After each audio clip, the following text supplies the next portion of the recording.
Hi guys, welcome back to Winsome Cottage. My name is Hannah and I'm so glad that you were able to join me today. And we, as you can see, are back at the cottage. It has been really warm in the city. A number of days this week have been in the mid-90s with the heat index over 100 and excessively humid. So that is not usual for us, especially in June. So it's been pretty awful. I came up to the cottage as soon as I was able, because even though it's only about a 2-hour drive from my house, it is probably about 10 to 15 degrees cooler and nowhere near as humid. So it's a breezy day, but it's only about 80, and in the shade, I bet it's probably in the 70s, which is perfect in my book. But today, I actually have a bit of a confession to make. So I actually have some footage from last year that I never got around to finishing the video and posting, but I think it's a really great place to show you one of the new beds that we made at the cottage that was deer resistant. We're in the middle of the Manistee National Forest. Literally, I'm standing at the front door. That is the Manistee National Forest. So deer pressure here is quite high. You've probably seen in some of our videos, we have fencing around all of our beds here to keep deer out. In fact, this is the first year that we've been able to keep successfully the deer off the hosta, which has been a big game changer for us because the hosta is like deer candy. So my parents added this garage on probably about 2 years ago. It was always planned to add on to the cottage before they moved up here, which they did last year.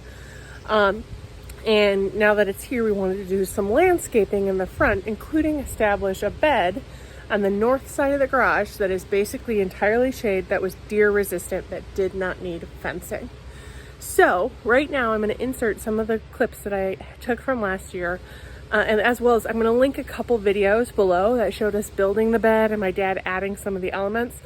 But I never shared the actual planting of it or did a tour of what it turned out like. So I'm going to insert the footage here of us building it, and I'll come back and show you what it looks like about 9 months later. Hi guys, so it is morning here at Winsome Cottage, and I'm finally working in this bed today. Okay, so this is another look at the bed where you can kind of see it in its entirety. We're going to add some more dirt, so it's probably 3 or 4 inches below the siding.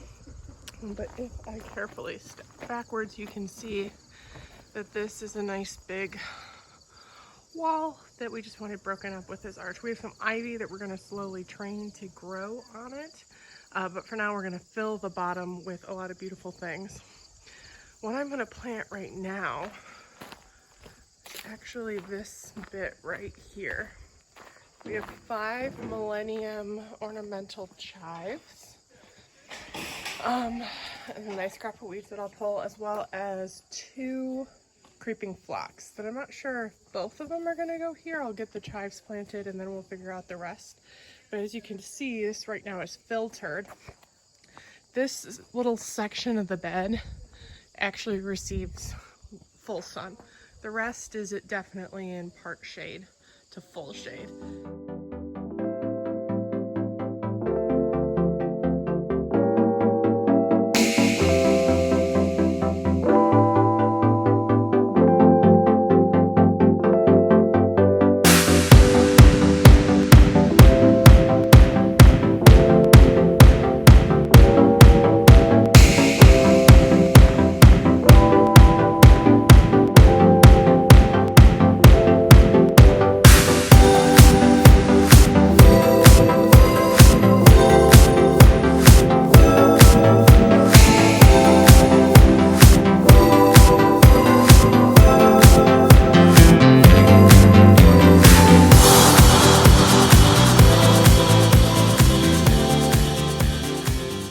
Show you where I have things down, what I might end up doing as I change a little bit as we go.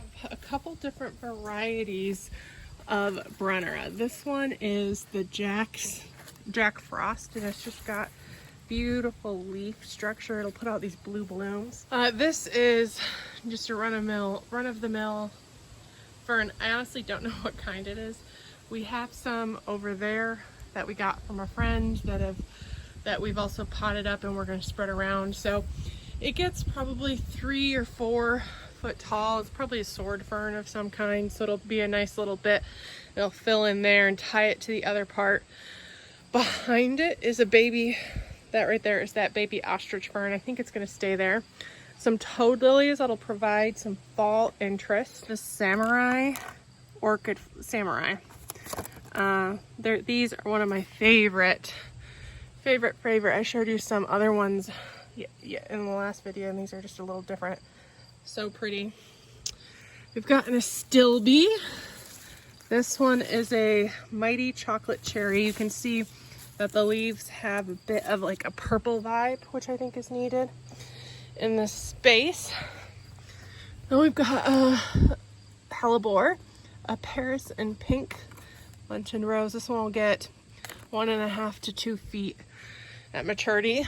Maidenhair fern. That is bleeding heart that we got out in an earlier video from the front when we were planting another rhododendron. So one of them is going to go there. These are actually lungwort from my house that I've brought over. Some more of the ferns. This is the area that I probably evolve a little bit. My dad is taking this 9 bark and it's gonna go in this corner. So he's gonna plant that. So I'm not gonna fully lay this out until he does. But we've got some more Brunnera. This one is Sea Heart, which I actually think this is prettier than the Jack of Diamonds because I don't know if you can see it, but it's got a little coarser leaf with deeper cragging, and the green is just a little bit deeper, which will still kind of catch the light. In this front, I am gonna stick a Japanese fern, painted fern right there. I have to go grab it from the back. And then other things I have to go in, I've got another stilby over here that grows quite large, another hellebore that'll go on this, some more lungwort that I can place around, another ostrich fern, another bleeding heart. So there's a lot to actually fill this bed. And then what we also have is some ivy that once that back bit gets filled in, we're gonna start trying to get trained on these arches. Oh, I have another Brunnera. I don't know if I said that, another toad lily, which will go somewhere in the midst over here. So this I'm fairly confident about, like from here over. So I'm gonna work on getting those planted. I just love this maidenhair fern, isn't it pretty? Very nice chartreuse with like a ginkgo-ish.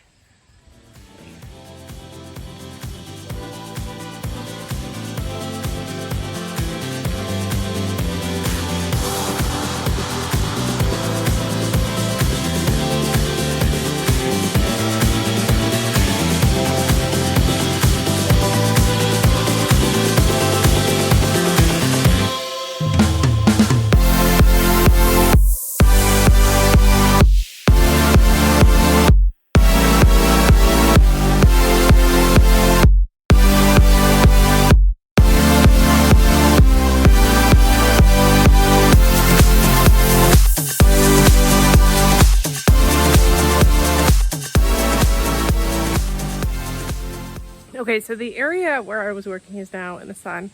In about an hour, it'll be back in the shade. So I think for the next hour, I'm going to work in this area, planting up this side bed, and then I'll go back and finish the front.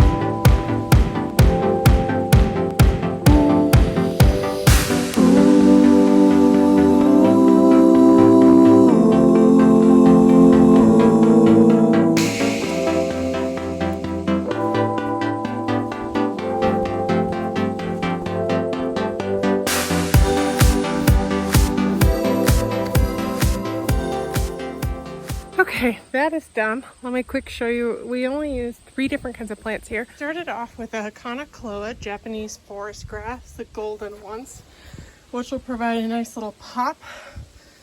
Then we have some ferns. which should grow pretty tall and lush. And then we have some Japanese anemone. I actually have two of them. One there and one here that should fill out the space. I don't know how they do with deer. They're supposed to be deer resistant. We'll see. We thought we'd take a risk. And if all these things kind of intermingle, the ferns and the anemones, that's okay. We'll be like one big bouquet. And then I have another 5 ferns that'll spread pretty quickly. Another anemone, 3 more ferns, and then cap it off with a Hakanakloa right by this back door of the garage. So another way that we can kind of look at this is as we walk up this path here, we kind of pass all the beauty, and then the rock wall itself turns into this bed, which we did get this 9 bark planted. We're gonna wait until the spring to do a rejuvenation prune. And let's just quick finish planting up. The areas where I want to work are now in the shade. So let's make hay while the sun shines, or in this case, shades.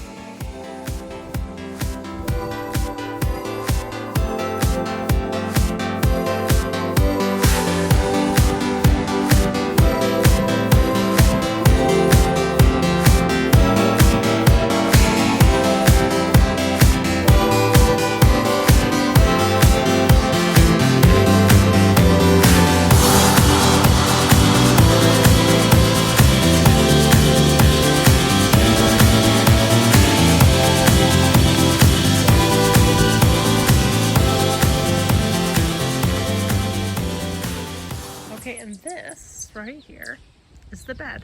It's kind of an odd time of night because the sun, it's protected in the shade because, like I said, this is the north side of the garage. So it gets probably about this part right here gets a solid 6 hours.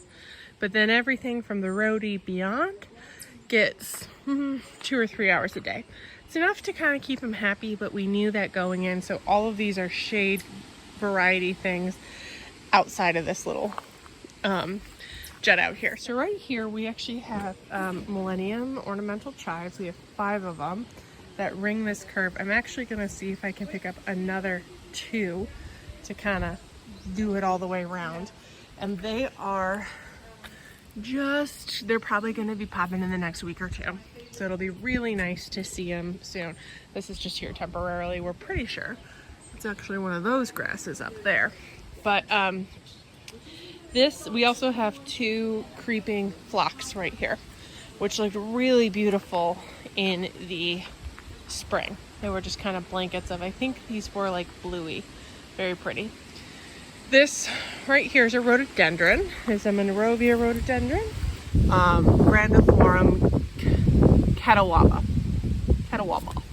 rhododendron.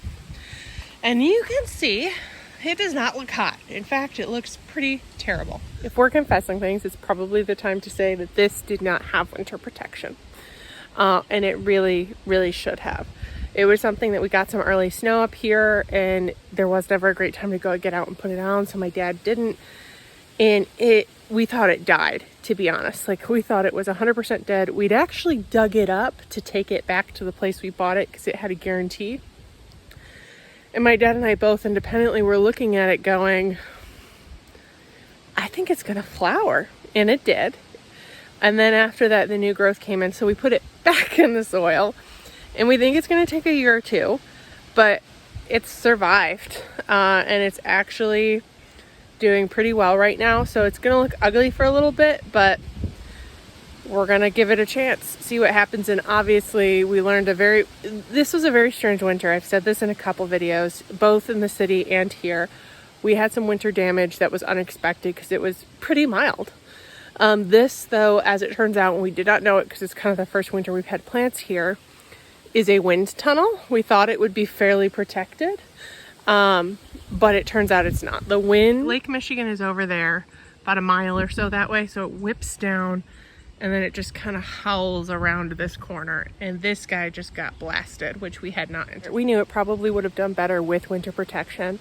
We did not realize how critical it was. So we're definitely going to do that in the future. And then there's some other things that were also damaged that are definitely in protected areas that suggest that while this was a lesson and we will protect it, it might have been also the winter a little bit as well. So we're really glad it made a comeback.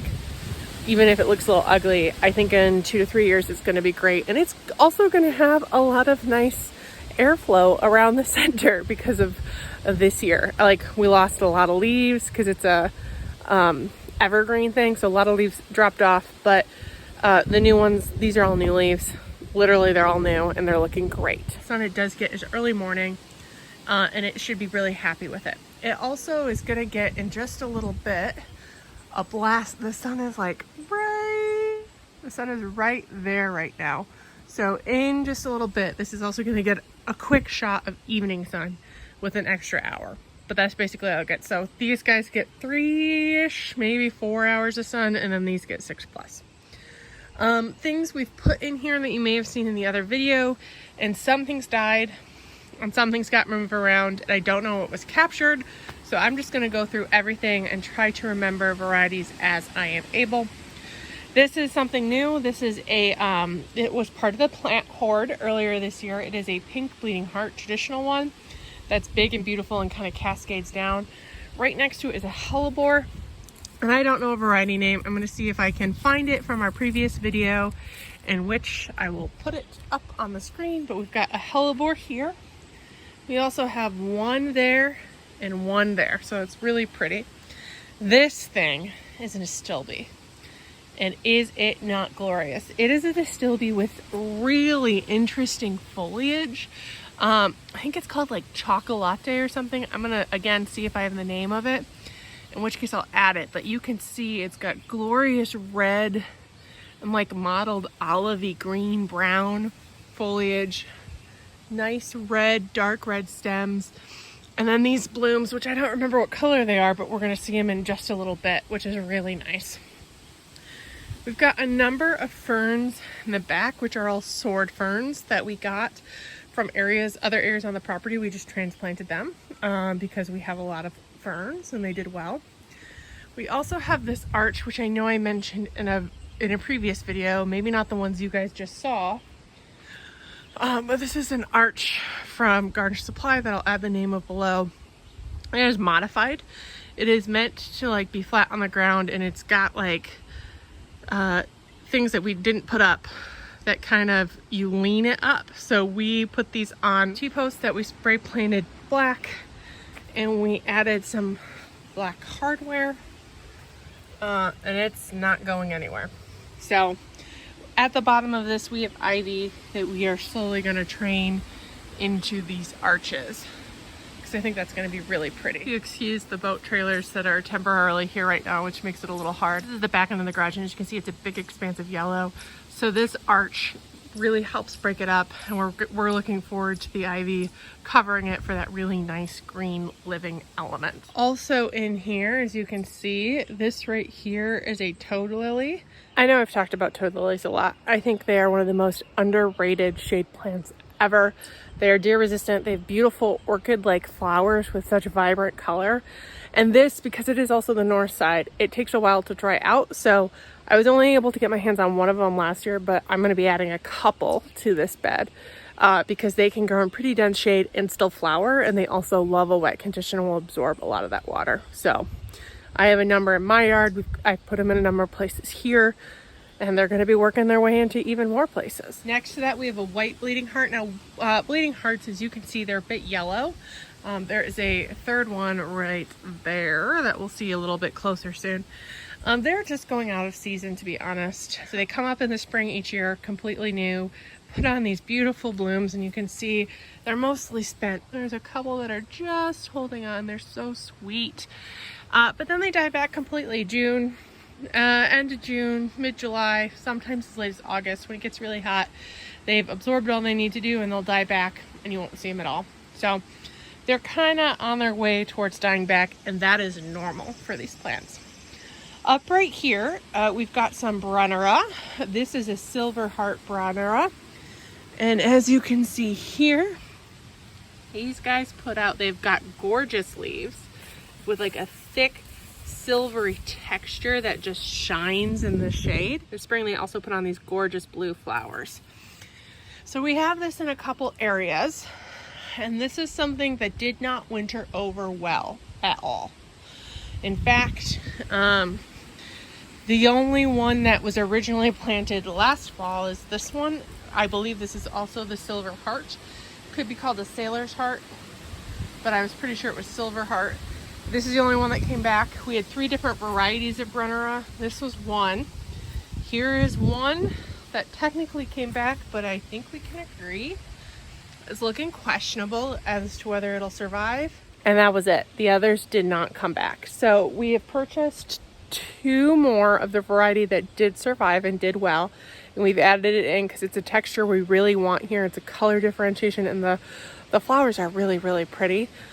So we've purchased 2 more. I'm going to see if these survive the next winter, if they do better. And then maybe I add more. Maybe I say if they don't do well, it's not the place for it. We're just gonna have to wait and see. Also in here, we've got a painted fern that I'd love to get some more of that texture, especially like in this area. I could see like a subtle swoop of them. This is fairly small. It was just a baby we took from somewhere else, so I anticipate that it'll probably be better in its next year. You can see it's actually putting up one more frond right now.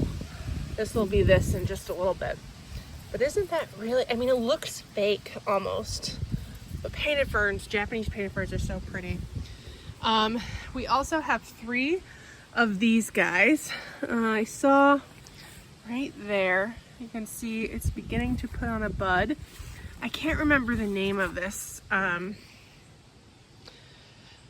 It'll come to me later and I'll put it up on the screen. But what this is the type that has a bright yellow spiky flower, and it also has these just such bold leaves. We have 3 of them towards the back. You can see there's a couple more blooms coming up, and these guys, there's one there and one there, and then there's a 3rd one right here. So it's just got such a nice bold leaf that really fills out the back of this border. And that kind of brings us over to this section where this is another astilbe. I don't remember the name of this. I'm gonna see if I can find it. We picked both of these varieties. This one was mostly for its foliage and its darkness and size. We picked both of them for their size, because look how big this is. It is like hip height for me, which is probably about like 3.5 feet. And it's putting on its bloom slowly. They're just starting, and I think they're gonna be like a really pretty light color. But I love astilbes, so underrated. Love this color. It's gonna be pretty. So excited to have it in here. In fact, these are pretty large. I wanna see if I can get another larger growing one about here-ish. And then I'm thinking 4 or 5 smaller ones, or mid-sized ones right along the edge, because they add a lot of textural brilliance, and they're probably going to be one of the few things that bloom in here mid to late summer, and then they can stay up and dry and provide interest all year, which is just really awesome. We have another one of the white bleeding hearts. In fact, that bleeding heart is actually, it was one plant at one point in time. Last year we actually planted a yellow rhododendron. The roots on that thing were just abysmal. I thought for sure it was gonna die. It didn't die, it thrived, and it had no winter damage, even though it also did not get protected. And I'm gonna see if I can find a picture of the bloom this year, because it was so cool. But all that to say, the white bleeding heart was actually too close to where the rhododendron was going to be planted, so we had to dig it up. And as I was digging it up, it split into 2, which is how you can divide bleeding heart, and you just kind of spade them in half. So I planted both halves, and as you can see, both halves are doing great. So this is another white bleeding heart, and actually its flowers look a little bit better, so I'm just going to show you one more time what they look. Aren't those pretty? They're just so like delicate. The pink ones are my favorite, but the white are pretty magical too. These can get quite large, like they can get 2 to 3 feet tall. So I would actually, again, love to get a couple more pink ones. This is like a lighter pink, and I'd love like a magenta-y red one. So we have white, pinks, a number of white, pink, and red ones all throughout the space, especially because they do die back, as I said, in July-ish, when some of these other things are coming into their own.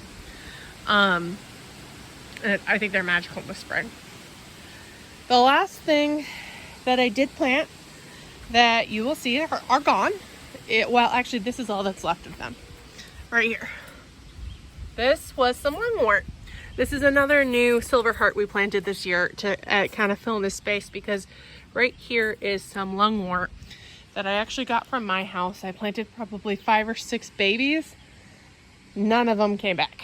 So we left that. I might try again later this year. It's a little too hot to transplant right now. But this is actually a fairly shady corner that the spotted leaves of lungwort would really shine. So, and I'm also kind of talking around this, which is another thing from my house. It is a 9 bark.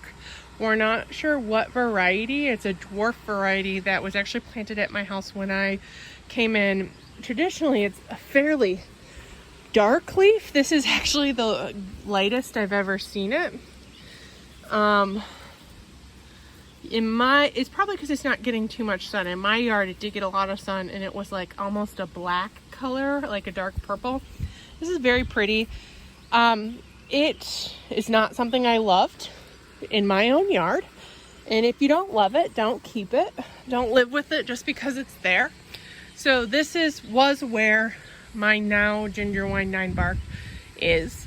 And my dad said, hey, I'll take it. It'll look great against the yellow of the house, which it does. We had to cut some sections out of it because it died this year. This is not something that should need winter protection, but good chunks of it died. So it looks a little odd, but I think it's going to recover well. And it did bloom a little bit, and you can kind of see it's getting a little bit of its vase shape back. So that is this bed. I'll quickly show you since I'm here. We also planted this in a video, and I know I kind of walked through it, but it's come in so nicely. The plan is, if you didn't see the video from last year, my dad built both of these rock walls. This is a path that's wide enough for a 4-wheeler to access the backyard.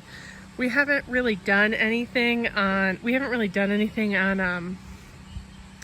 this bank yet, so it's just grass. We weed whack it. Eventually we'll probably put some, I don't know, more deer resistant things in here. It's a fairly shaded area between our neighbor's house and our house. But we did a really low growing thing over here with some Hakanakloa that's come back nicely, some ferns from the house, Japanese anemones. There's one Japanese anemone there, another one here, and then more ferns ending in a glorious Hakanakloa. These ferns will get to about that size, maybe a little bigger, and it's really fun to see the wind come through and kind of just provide movement for it in this section. And who knows, these anemones, they do get a good chunk of sun. It's about to come into sun for a couple more hours. These have a bright white flower that'll be pretty. And it kind of is self-contained right here. It won't spread too badly. And that's really it for this video. I'm really sorry that I did not finish filming or walking through what some of the variety names were last year when I had all the tags and they were top of mind. I'm going to do my best to see what I can find and include on the screen for some of these varieties. And I am doing a better job this year of actually posting videos with variety names and whatnot. But it was something that I had started a project on, and in garden tours you're going to see it now. So I wanted to do this walkthrough and show you what the finished bed is, because it's been glorious. And to be honest, we haven't had any deer nibblings. Fingers crossed. I'm gonna go find some wood to knock on, but it's been working really well, which is really exciting. I don't know, and it was glorious this spring. We're gonna maybe plant some bluebells, unsure. We're thinking about it because I still have some to get planted. I think this is probably my favorite plant in all of it. I just love the dark foliage. I'd love to, that's one of the reasons I want to add some more painted ferns, because they're a little darker, and I'd love to get some more of that in this area. But it just turned out so nicely with all the different textures and a couple flower interests, and it's pretty deep shade. So anyway, I wanted to say thank you so much for sticking with me from last year to this year, where you've seen the conclusion. I'll link the videos below of some of those earlier projects in case you didn't see the videos leading up to this. And you're going to see this area more, some this year, some in years to come as we kind of finish defining this space, adding some parking and pathways around it. We're going to do a little grass area. I'm really excited. It's going to be a couple years before it's fully realized and actualized. But it's going to be just as beautiful as the rest of Cottage. So I wanted to bring you along on the full journey and show you what it looks like now. And so we can kind of mark the difference in the years to come. So thank you so much for spending today with me. I really appreciate it. And I'll see you in the next video.